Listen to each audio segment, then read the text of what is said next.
안녕하세요. 산부인과 전문의 이양입니다. 오늘은 중절수술 부작용에 대해서 한번 다뤄보려고 합니다. 4대 부작용, 출혈, 감염, 유착, 천공 이 네 가지를 주로 말씀 많이 드리는데요. 수술한 현장에서 나오는 출혈은 임신 초기 때는 거의 발생하진 않아요. 근데 8주 이상의 중절수술을 했을 때는 자궁 수축 상태가 안 좋으신 분들이 계세요. 그러면 과다출혈을 일으키기도 합니다. 또 초기임에도 불구하고 아기 집의 위치가 안 좋은 경우가 있어요. 자궁의 임신의 일종인데 그것도 중절 수술을 할 때는 과다출혈을 일으킬 수가 있습니다. 3주 이상 길게 나오는 출혈이 있는데 잔여물이 남아있는 경우가 있어요. 찌꺼기가 남아있거나 그럼 병원에 오셔서 꼭 확인하는 게 필요하겠죠. 감염은 보통은 자궁 내막염과 골반염을 주로 말을 합니다. 자궁 내막염이라고 하는 거는 자궁 내막에 기구가 들어가서 임신 산물을 이렇게 제거를 하는데 거기에 염증이 생길 수가 있어요. 골반염은 자궁 난소 나팔관 쪽에 염증이 생기는 경우가 있는데 대체로 항생제 치료로 다 돼요. 이거는 근데 2, 3주 정도 지나서도 아랫배도 계속 아프고 분비물도 냄새가 난다.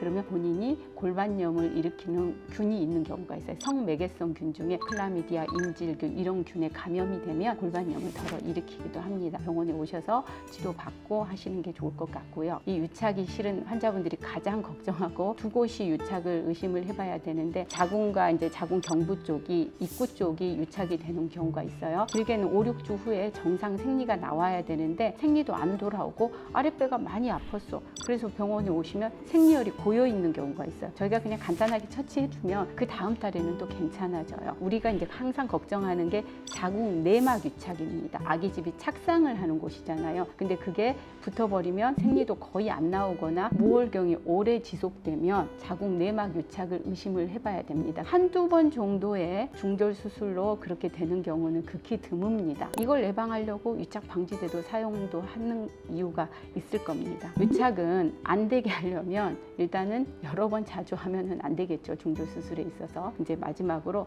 천공이라고 하는 게 있는데 천공은 구멍이 발생하는 거죠. 문제는 천공된 걸 모르고 여러 군데 천공을 시켰거나 장기에 손상을 시키면 그거는 이제 위험한 건데 병원에서도 그런 경우가 발생하면 놀라고 당황해서 큰 병원에 이송을 한다든가 이런 일이 발생을 할 텐데 그런 일은 발생을 안 해야 되는 걸로 알고 있습니다. 오늘은 이제 중절 수술 부작용에 대해서 한번 다뤄봤고요. 이 부작용을 최소화하려면 뭘까요? 중절 수술 안 해야 되겠죠. 반복적인 중절 수술을 피하셔야 된다고 설명드리고 있습니다. 그러려면 피임 잘 하셔야 됩니다. 오늘 준비된 내용은 여기까지였습니다. 감사합니다.